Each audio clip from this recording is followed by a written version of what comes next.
It's your boy Ryan here with Sales Chatter, my buddy Jeff, and we've got the amazing Ken Adamo joining us this morning for Data Day. Let's hit that intro. Let's do it. To the HPLS podcast. Live, relevant, and high performance information, conversations, and education weekly.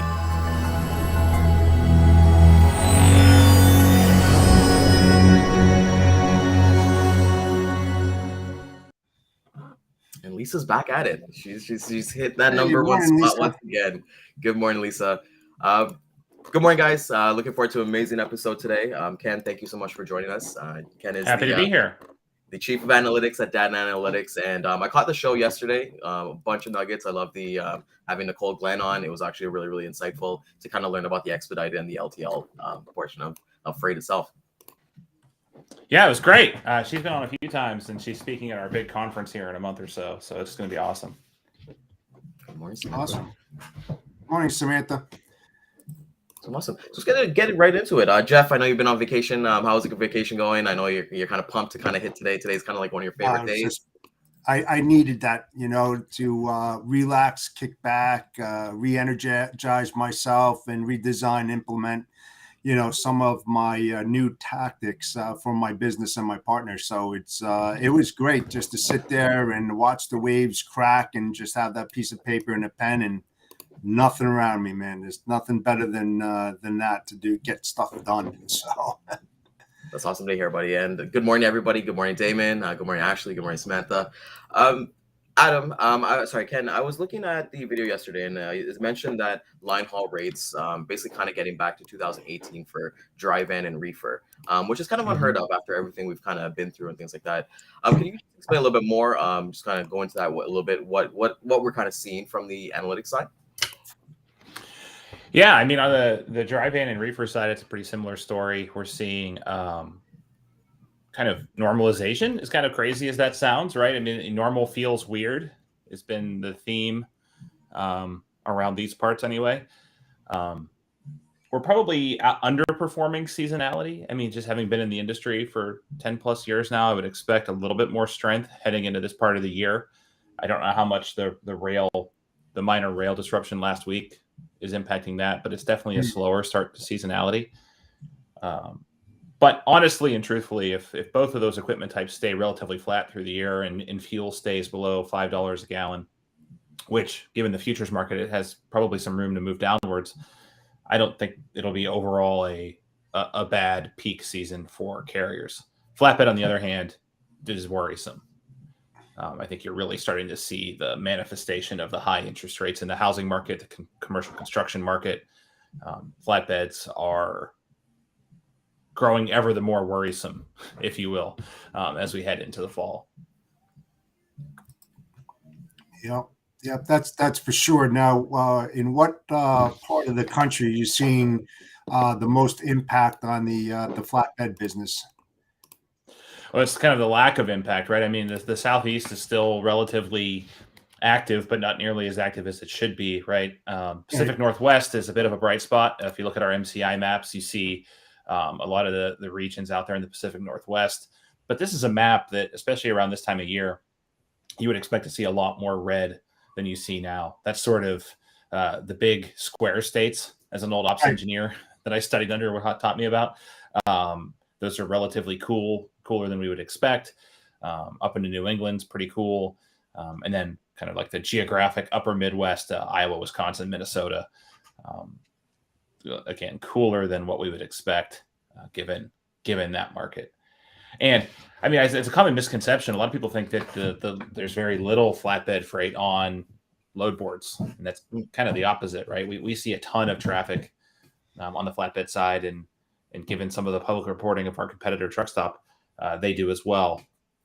So the spot market for flatbed is rather vibrant, and it's struggling a bit right now. Yeah. How about Texas? What are you seeing out of Texas? Because that's usually a heavy outbound out of that area. Yeah. I mean, Texas, you can sort of score a line from Houston up through the state into Oklahoma, where it's still kind of red. But those border markets are all very soft right now. Getting up into New Mexico, again, still soft. It's really just that sort of northwest angular line coming up from Houston that's the only real bright spot in that region right now.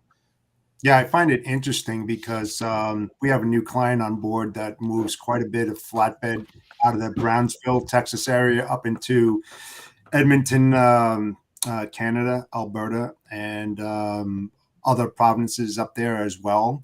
And I mean, we see some pretty good volume coming out. I was just wondering, compared to others, what you're seeing. Like Laredo is usually a big heavy hitter. That's always been what's been going on in that area. But I was just curious. I thought I'd ask. Yeah, again, I think Texas, you see that corridor up from Houston, which makes total sense around the narrative of, crude prices are still high. So you're still going to have, like, the flatbed market is two of the largest sectors driving flatbed would be energy, mainly Yes, crude, and construction. And when construction is lagging behind significantly, that pulls the market down. But it makes sense why we're still seeing activity in the energy side. What's interesting, though, is we're not seeing a ton of activity in that Bakken shale region, which usually lights up when crude prices skyrocket. I mean, North Dakota, South Dakota are both relatively dormant at the moment. That Bakken region mainly being that North Dakota stretching into Saskatchewan, Manitoba, even northeastern Montana, if I'm getting my maps correctly. But you mentioned Laredo. Laredo is loose capacity for flatbeds right now, and that doesn't happen all that often. No, that's what's kind of odd. Yeah, El Paso very loose, Lubbock very loose, Amarillo very loose. The only kind of bright spot in the Texas market is Houston, which is about as tight as it gets right now. Interesting. It's a crazy thing about it. And even for myself, like I do a little bit of entertainment logistics, and our customers have kind of transitioned from using flatbeds and step decks and even roll tights to just, hey, we'll just have the trailer there and just have somebody as a power only come and haul it. Right. So when we usually expecting on a per show, maybe 50 or 60 flatbed loads, they've actually all moved to power only loads. So yeah. Same when I was in the industry. We actually did the Monster Jam shows, and one of our big sales conferences, they brought, I think, Gravedigger or Goldberg out in front of Gravedigger, good old Gravedigger. This bougie hotel in Florida. They pulled up a monster truck in front. But yeah, the drivers love those loads because they usually get free tickets to the show and they just sit around power only and then go show to show. They're good paying.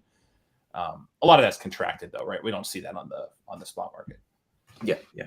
It's different there. Yeah, what I'm seeing out of the Texas market as far as flatbeds is that we're moving a lot of steel pipe, and so we have a mix of flatbeds and step decks as well. So they're not looking for specifically a flatbed. They're all 53s that we have to move, but I just find it a little interesting that Laredo, is just down, man. It's very odd. Yeah, it is. And it's not much better in the dry van side either.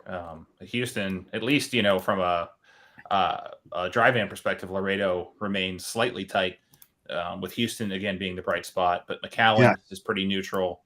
It's El Paso that's very, very loose on the dry van side. So if you have optionality as a shipper to move freight a little bit further west, I know there's some complications coming up through Chihuahua up there as it pertains to safety, but something to be mindful of. Yeah, we got also some dry vans coming out of Houston back to Southern California, and then also from Houston into the Archdale, North Carolina area as well. We just picked up some of that. So, but we didn't have any problems like getting the carriers in there because we're not transactional. We're more dedicated type of service providers. So we're starting to get a lot of dedicated loads now out of those areas. Wow. From there. And even for like the impacts, like like you said, like this is kind of coming on the spot. Even for me, I was doing some calls and some prospecting yesterday, and some of the new prospects I've spoken to, like they've said that they've wrapped up their RFPs already, which is like it's kind of unheard to kind of think about because usually like this season is kind of when we kind of get into it.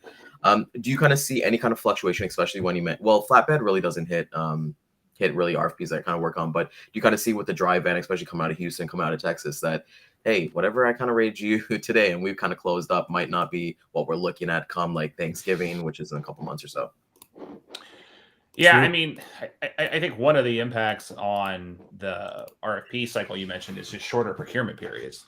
So Yep. typically they may have operated on 6 or 12-month procurement periods, but during COVID, that was almost across the board shortened to 3 to 6 months. And a lot of big shippers were forced to go to 1 or even every other week procurement cycles. There was a large non-perishable food shipper that we talked to that was procuring week ahead. Because they were, of course, on the non-perishable food side, it's perishable on the inbound and non-perishable on the outbound. So they were having a real hard time getting their capacity locked in. So I think shorter procurement cycles mutes out some of the peaks in that bid activity. Because I mean, I used to work in pricing. That was my role when I was in industry. And you could bet around spring and late fall being the big RFP seasons. And I just don't know that that's going to be the case anymore. Yeah, because a lot of the larger Fortune 100 companies really start putting their RFPs together to do their budgets and forecast, starting out for next year. And then you have the Japanese companies that their fiscal year ends on March 31st, and then their new year starts on April 1st. So there's usually a lot of activity. Like when I was working for Panasonic, we used to do a ton of RFPs, and they used to be locked in for a long period of time. But, with the high volatility in the market right now, and carriers aren't really extending their offers for a long period of time because of that fluctuation and everything's going up and down, that they have to shorten that period, like you said, Ken. And I think you're going to see that more often than anything else now, because they're getting wiser, they're getting smarter, and they just don't want to lose their shirts. They're not in a position to lose their shirts. I think that's right. And I think another thing that's going to happen is you're going to see contract rates move faster. I mean, one of the reasons why contract rates move a lot slower is because procurement moves a lot slower, right? On the spot market, every shipment is a chance to enter a new price into the market, right? Yeah. Whereas with contract, with RFPs, if you're on an annual procurement cycle, let's just say that it was smooth. Every month, 1/12 of the market came up to bid. Well, you only have the opportunity to impact 1/12 of that bathtub, right? Chris Kaplis, who I work with, who I'm fortunate enough to work with, has the bathtub analogy. You have hot and cold water coming into the bathtub, but they slowly change the temperature of that larger body of water. But imagine like it's a kitchen sink now, and that's my spin on it, right? Instead of a bathtub, it's a kitchen sink. And so, whereas contract rates don't change as fast as spot rates, they're changing a lot faster than they ever have in the past. And the other thing too, Ken, is what's hurting a lot of shippers there. They want to save money, so they're dropping the contracted rates and they're going into the spot market. But what happening is is that they're not showing any loyalty to their carriers, and they're just saying, hey, pricing is everything to us, and they just jump on board. But that's going to hurt them in the long run, especially if they're a big shipper. And they need those select carriers in their corral, because when they get into a pinch and they go out to their carriers and they said, hey, can you help me? And it's like, well, what have you done for me lately? And they remember those things. So if you're a big shipper, it's always important to keep feeding your carriers throughout the year and keep them interested. But when you cut them off by the ankles, man, they remember that stuff, and it's definitely not part of the collaboration to build long-term business relationships. You're shortening them rather quickly. Yeah. And I think too, it's really important to understand that. I mean, shippers run the gamut, right? I mean, a small mom and pop business that's running an Etsy store is a shipper. Walmart's a shipper. And I think someone, Samantha Jones in the comments mentions Walmart's like, Walmart could have a once a decade RFP if they wanted, I'm sure. That's the power they exert on the market. I don't think if you and I opened up an Etsy store selling Ohio State merchandise, I don't think we could kind of go to the big truckload carriers and say, hey, I want to go on an annual RFP, because they would tell us to pound sand. So it's such a vibrant market on the shipper side, and there's so many different pockets, right? Retail is different than retail grocery. You know what I mean? Like retail hard lines is different than retail grocery, is different than service-driven businesses, and inbound shippers are a heck of a lot different than outbound shippers. Yep. So it's hard to generalize the contract market. Whereas the spot market, is pretty much ungeneralizable, right? Yes. By It's a free definition. for all. It's a battle Yeah. royale. Yeah. Right. We're rumble up there. And even for me, like I was talking to like a customer yesterday, and they were saying that, hey, we're just gonna ride out this year, and they're actually waiting for their budgets for next year. They finish up their fiscal period in September, so they're saying, look, we're not going to make any changes. We're honestly just waiting to see what the budget looks like, but hey, come meet us next week and let's see what we can get you guys positioned up to see what we can do. So I think like with other companies, and they're a very well, they're a pretty big company as well, but you're going to find people kind of just waiting and kind of leverage that spot market. Like Jeff just mentioned, we were working with a customer that they did all contracted in the middle of the RFP. They actually found out that they actually lost that customer, so they're a 4PL. So everybody did all the rates, and their actual customer that everyone did the RFP for, they went to another 4PL. So it was like, oh, okay, like what kind of happened here, right? So we're gonna see the shift from mids the sharp. We're gonna see the shift in movement, anyways. Yeah, and you Yeah. know, unfortunately, too, some of these sales rep, and I noticed it a lot, especially being in the industry as long as I've been, is that sometimes they extend themselves when they really shouldn't. And what I mean by that is that they'll take a lane that has a horrible OR, and they do that, and they say, "Oh, yeah, we'll take that on to complement the account." No, you won't, because when you look at the whole account as a whole, it's like that high OR is going to affect the rest of the account and bring it up as well. So, you know, when they say that, you should definitely not take that on. You know, find that niche carrier, go and do like it's like going up to the Upper Peninsula in Michigan, right? Who the hell likes to go up there? You know, when you have to go out and get your you know, your niche carrier to go up there, but sometimes they'll take it on, and it's like, well, what's your OR? Well, we're operating at 114. You know, it's like, why are you doing that? So, you know, you have to be more smarter in that as well to drive the cost down. See, I don't give a damn about the whole state of Michigan. I wonder why. No, I think, you know, the thing about budgets that you mentioned with shippers is really interesting, because I think a lot of us that operate in the spot market tend to forget that shippers bear the full brunt of the fuel surcharge, right? And if they don't have a good idea if diesel is going to come down to $4 or stay at $5 next year, that is a huge difference when you're moving freight millions of miles. Right. And also, Ken, and one thing, you know, there was a lot of disagreement with me, and then some were like, yeah, you're right. Unfortunately, there's a lot of unethical brokers out there. The upcharge, the fuel surcharge, which I think is totally unethical, because when you think about the percent that you're paying, you know, let's just say it's 64 cents a mile that's tagged onto your base rate, right? Well, when you're upcharging that, they're not paying 64 cents a mile. You and I both know that. They might be paying 71 or 72. So that should be a pass through. You know, you shouldn't be, you know, marking up fuel. That's just my own opinion. When I do my bids and stuff like that, I don't do that. You know, it's like the accessorials and stuff like that, liftgate or whatever. I do that as pass-throughs. I don't know how you feel about it, but I just think it's unethical. Yeah, I mean, I think it's hard. I mean, there are certainly bad actors in this space. I know the carriers that struggle with it, right? There are carriers that are like, look, this fuel surcharge program is reimbursing me at 6.5 miles per gallon. I know that I can run at 7.2, so I'm going to make a little bit of money on fuel. So I'm going to go ahead and sharpen my pencil on the rate. So I think it becomes a little bit more gamification on the asset-based side, which I'm okay with. But I think you're right on the non-asset side. I mean, because you think about that, right? And thank you to all the carriers that are out there that are moving our freight. I mean, this is, you know, Driver Appreciation Month. You know, I make it a point every once in a while to go to truck stops and hand out gift cards and stuff like that. Even though they don't work for me, I just appreciate it, and because there's just a lack of. But to get back to what you're saying, Ken, about that fuel surcharge. Hey, those guys are struggling on fuel. And when you look at how much they're putting into their bank, hey, upcharge it and give it to the damn truck driver. He needs it more than you do. I mean, I just don't feel it's fair. I mean, that's just my own personal, you know, approach to that, because they're hurting. They are hurting. And for them to be operationally fit, as I would say, is that they need to be about 25% of the total cost to operate profitable.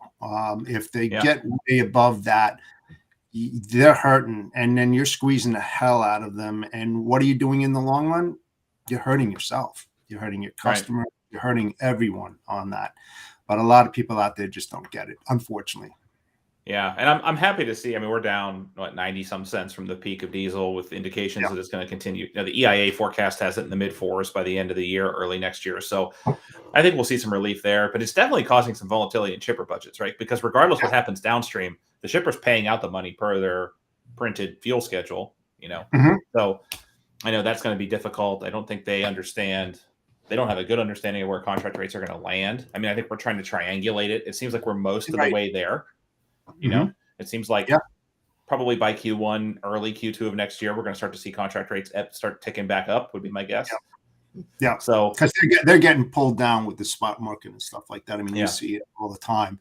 But when is that going to level off? I mean, you do see movement in hot areas and then cold areas, like you were saying, and then you see those contracted rates are starting to bounce back a little. I'm not talking, sufficient enough, but we are seeing a little bit of a uptick, and that's based on specific lanes, right? I mean, you see it all the time. You see the ones that are really starting to bounce up, and then the ones that are falling by the wayside. So it's just a mixed market out there still. So.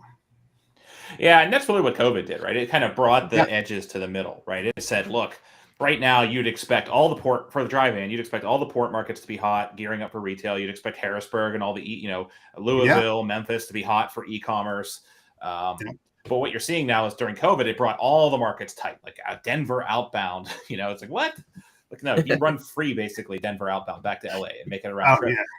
Yeah. But now, when you start to lose the profitability in those tails, it just brings things back to normal, right? You saw this real bunched up curve around these really high rates, and now you're just starting to see a more normal bell curve of.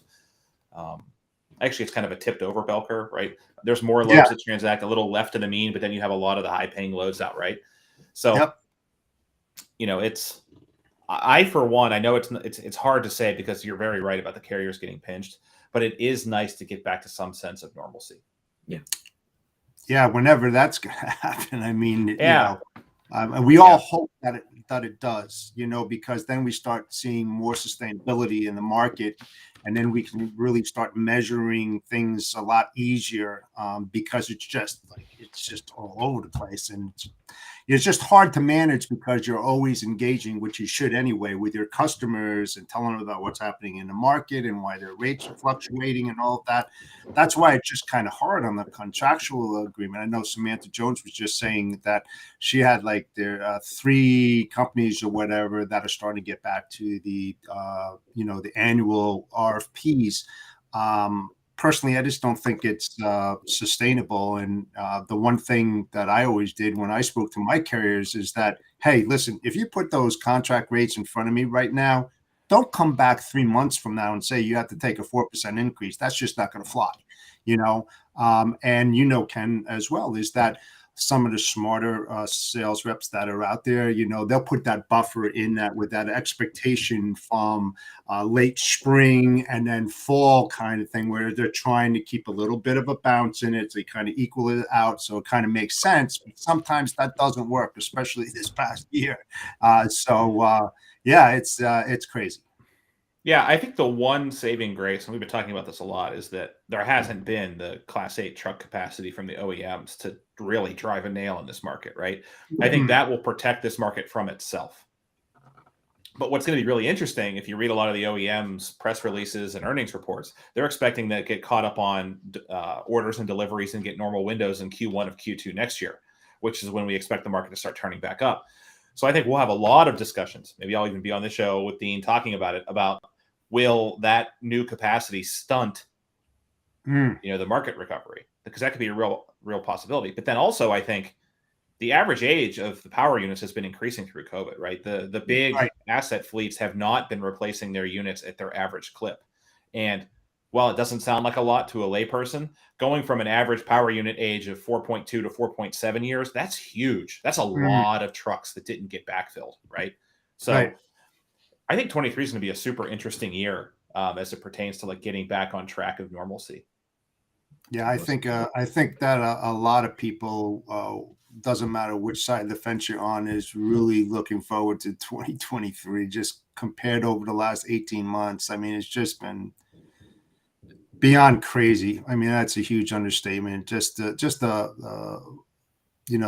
fluctuation all over the place, and trying to gauge and pinpoint it. It was just like trying to find a needle in a haystack. You can kind of have a little bit of predictability, a little bit, I would say, but once you think that it's going to happen, it didn't happen, or it happened, but it didn't happen a lot. So it's just crazy. It's people want sustainability. Let's face it. It's easier on both sides. You as a service provider, and then also on the freight payment side. On the shipper side, they say, "Oh, okay, yeah, 6,000, 6,000, 6,000." All of a sudden, 6,800, 5,800, 7,400.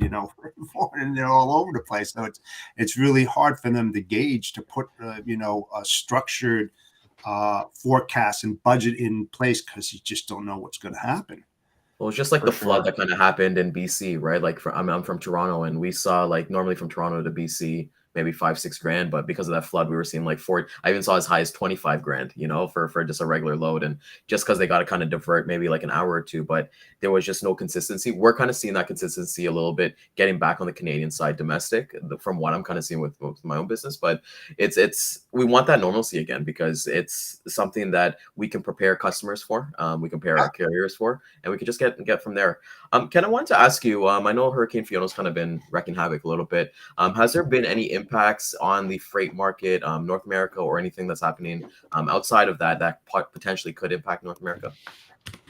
Well, there's that. You actually went where I was going to go next. There's that disturbance that's going to slip into the Gulf of Mexico here in the next 3 or 4 days. And I think that's the one to keep an eye on. I think the models are split on it kind of breaking up over the Yucatan versus sneaking into the Gulf. I think if it gets into the Gulf and spins up, that could be a big event.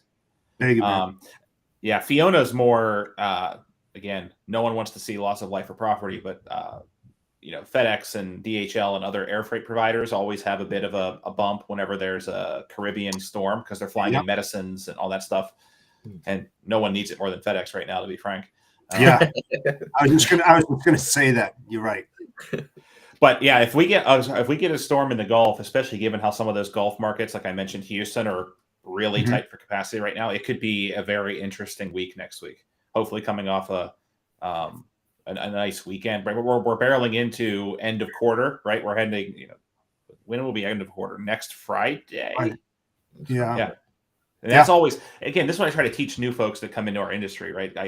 Whether they're data scientists or engineers, the freight calendar is very important. If I think about how much time I spent in the industry with the ops team looking at the calendar, right? When does Easter fall this year? Is it early or late?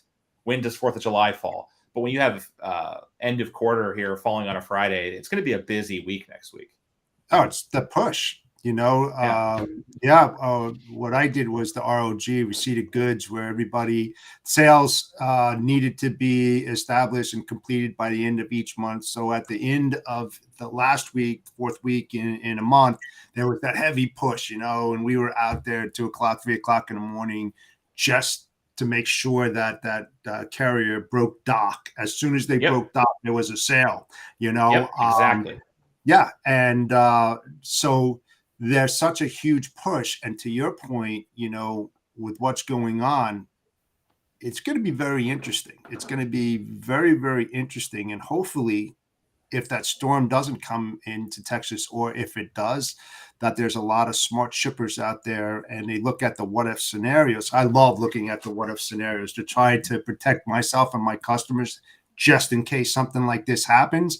Hey, let's start moving a little bit more freight prior to that, in case something happens.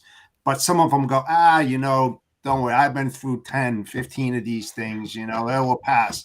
And then what happens? They get caught with their pants around their ankles, and then they struggle, and then they start calling every Tom, Dick, and Harry out there. I need a carrier. I got to get in here. And by that time, roads are flooded, everything. They can't get their freight out. And then it's like, I should have. Well, don't look at it. I should have, Look at the what if scenarios and get going.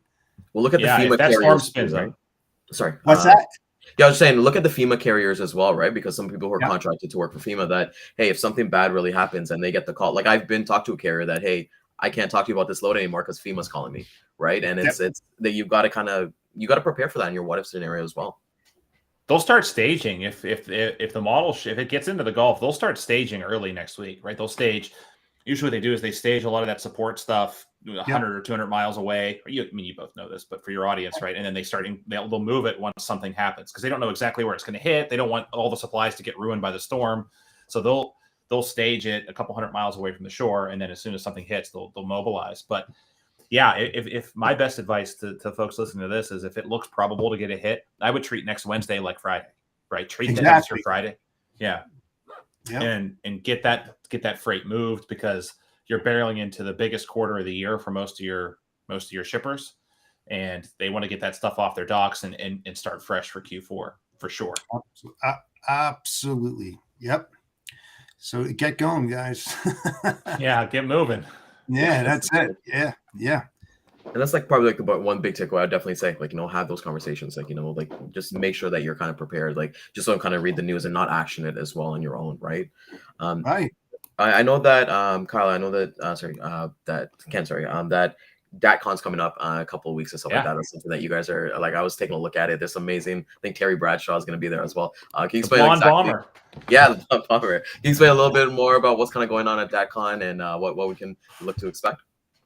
Yeah, so I'm a bit of a weird sports fan. I grew up in Pittsburgh, moved to Ohio. I'm going to be an Ohio State alumni, so I'm a huge Steeler fan. So yeah, we're going to have Terry Bradshaw, and he's a great speaker. He's going to talk about why not be great, right? That's going to be, I think, the theme of his talk. But throughout the week, we're going to have events for shippers. Right? We're going to be talking state of the freight markets. We're going to have roundtable discussions with our shipper experts. On the broker side, we're going to be talking about RFPs. We're going to be talking about ways to manage relationships. We have a three-pronged panel with a broker, a shipper, a carrier, senior execs from all three, talking about kind of the middle ground can be the high ground. We've got, of course, the market updates. So we'll have Dean Croak making his illustrious return from Ireland to enlighten everyone on the freight markets. Really great speakers. And then also, if you're a frontline person, a lot of learning labs. My entire team will be there, kind of hand over mouth, showing you how to use our rating tools, our predictive pricing tools. We'll have folks from the load board showing you how to best use those tools to find capacity or find shipments. It's really fun. Plus, it's Austin. Ton of great barbecue. Austin City Limits starts on Saturday of that week, weekend one. So tons of great music. I'm looking forward to it. I actually spoke at DatCon 3 years ago as a customer, and that's when I was recruited to come work here. So wow, this was my first one. Cool. This would be my first one as an employee. Wow. And you know something, Ken? You said something which a lot of shippers and service providers and carriers should do is collaboration, carrier roundtables. Don't wait for these type of meetings. You should be holding those like every quarter or as you are ramping up new product, releasing things, keeping everybody engaged, informed, what's happening. Are you slowing down? Are you increasing? What's the next month going to look like?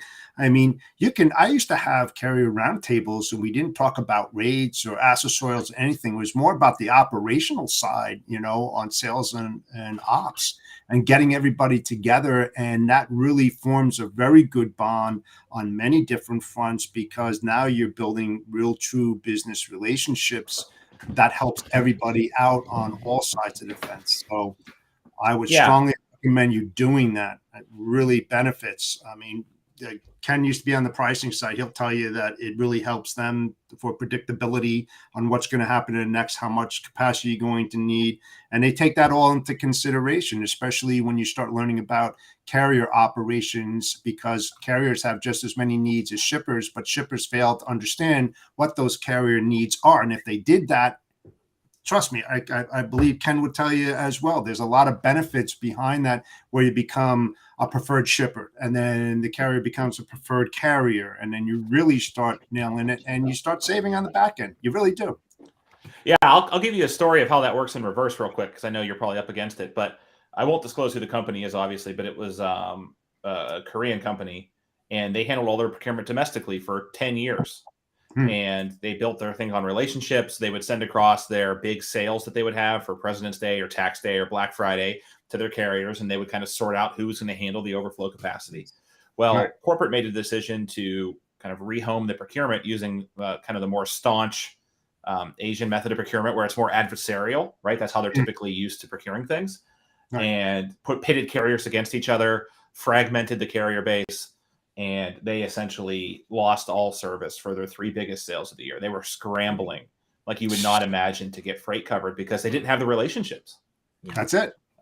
We had a guy, the ops supervisor that handled that business was on call 24/7 during one of their sales events. He would pick up the phone no matter what to make sure their freight was moved. And when you fragment that to nameless, faceless carriers spread all around the country, I don't think you're going to get the service. You might get the price, but you're not going to get the service. Nope. That's the whole thing where you can listen. I love it when people say, "Oh, we can guarantee capacity." I just, or I have the cheapest rate. I just started laughing because Ryan doesn't have the cheapest rate. I don't have the cheapest rate. Nobody has the cheapest rate. You just keep stepping down that ladder and getting lower and lower and lower. And capacity, listen, unless you were God, you can't guarantee anything because there's so many different exceptions to the rule that can just throw a wrench in. It's unpredictable. You don't know if there's going to be a car accident. You don't know. You can't predict that, man. And when you say that, you're putting yourself in a position that's kind of hard to climb out, man. You got to be careful what you say because nobody can guarantee capacity. No way. No, someone on our show mentioned yesterday guaranteed LTL, and it just made me crack up. It's like an oxymoron. It's like saying giant That's shrimp. the worst one to guarantee. Yeah, it's like what? That's funny. Yeah, it's one thing you should never do. I mean, a lot of people do that. Hey, good for you, but hey, I've been on that receiving side for 35 years, and the calls that I used to get every single day working in very complex logistics operations on the 3PL and 4PL side. I try to help people out as much as I possibly can, what not to say. And let me tell you something. You want to get that phone hung up real quick, just start saying that you've got the cheapest rates or that you can guarantee capacity. And I'm like, hey, there's guys out there in the operations, man, they're pressed every single day that unless you worked in the industry on that side, you don't understand the pressures and the stress that these guys go through. So if you're going to make a call to these people, make it meaningful. Don't talk about freight coming out of the gate. That's the least most important thing out there. You want to learn about their operations, their background, and their company. I preach it all the time. Ryan knows it. DJ knows it. Dan knows it, because it's the most important thing that you can do as a service provider is learn their business first. You'll get the freight later, but don't come at them like a bull in a china shop, man, talking about freight capacity and cheap rates. I mean, I can't tell you how, that's not just on the sales side. I mean, that's on the pricing side too. Like to be able to price an account, I would hit the road with the sales team. I mean, I can't tell you the account, but you'd probably be able to back into it, going to Peoria, Illinois and studying the and meeting them where they're at and talking to the traffic managers in the back of a storeroom at a large shipping facility. It's like, what problems do they have that you can solve? Yeah. So how can you price something out? It's like, I can't move what I don't know. I mean, how do you price something out like that? Right, Ken? I mean, there's no possible way because there's so many intricate moves that happen internally in any logistics operation that until you visit or understand or ask those pertinent questions, you're not going to, what I say, uncover those hidden bank opportunities. And it's not really about money and putting it back to your bottom line. It's about relationships more than anything else, where you can go back and then you can, engage with your team and saying, hey, I found out about this customer, we can save them there, we can do this or whatever. I mean, it's incredible what people do, and I just feel sorry for them. I'll say one thing, and then maybe we can end on this point, is that sometimes you find out things that are hiding, right? I had a shipper tell me that they make appointments for 6:00 on Friday, knowing that no one's there to receive it. Yeah. And then you'd have to hold the freight until Monday morning. I'm like, why would you tell me that? I'm going to bake in 2.5 days of detention on the price because you just told me that you're going to make me hold the freight. That's what I think about. So, Ken, DATCon, what are the dates we're looking at for DATCon? I know you mentioned this in Austin. Yeah, October 5th through 7th in Austin. Austin, we'd love for you to come down. There's some, I think we are still extending some promos. If you're interested in joining, we'd love to still have you register. It's not too late to register.